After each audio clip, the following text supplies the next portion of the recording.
Hi guys, good morning. Kamusta yung mga ulaga dyan?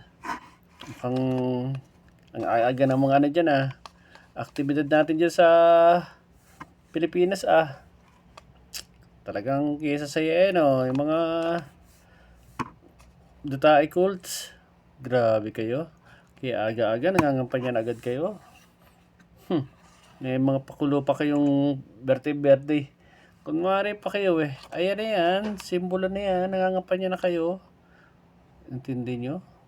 Ang layo-layo pa ng eleksyon. Sigawan agad kayo dyan sa mga entablado dyan sa atin. Nagagamit niyong platform yung mga okasyon na yan. Antitibay nyo. O ayan. Pinipitik na kayo ng Diyos. Yung isang dyan. Kumpara ni Digong. O ayan Yung kalalait siya sa Pangulo. Kasasalita niya naman masama sa Pangulo. Ayun. Ano nangyari sa kanya? Boom! Isang iglap, di ba? Para siya pinitik, di ba? Ay, matuto. Huwag kayong ganyan. Baguhin niyo yung sistema ninyo. Yung politika ninyong agenda ninyo, sablay.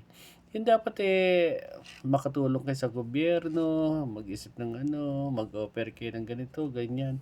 Hindi, wala kayong ginawang ige. Kundi ang masasamang salita laban sa gobyerno. O sino matutuwa sa inyo? Walang matutuwang ordinaryong Pilipino sa inyo.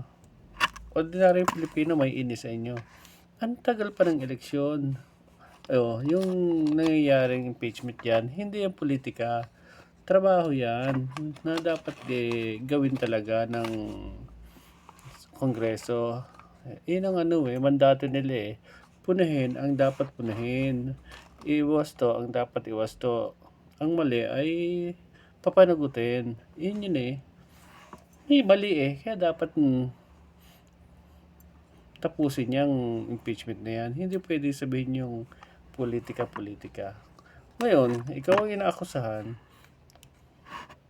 Kaya mong ipagtanggol sarili mo, ipagtanggol mo, harapin mo, huwag yung dadaanin mo sa mga teknikalidad.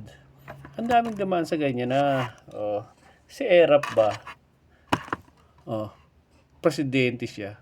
Sige, i-trial niyo ako. Dumating yung time na kailangan siyang umalis. Umalis siya. Ganun lang yun. Matuto kita tumanggap ng mga pagkatalo. O talagang kahit ba ang Pangulo dumating sa ganyan, bakit hindi? Huwag lang magkagulo, huwag lang magkaroon ng problema ang bansa. Ganun yun. Kayo, titibay nyo. Kayo,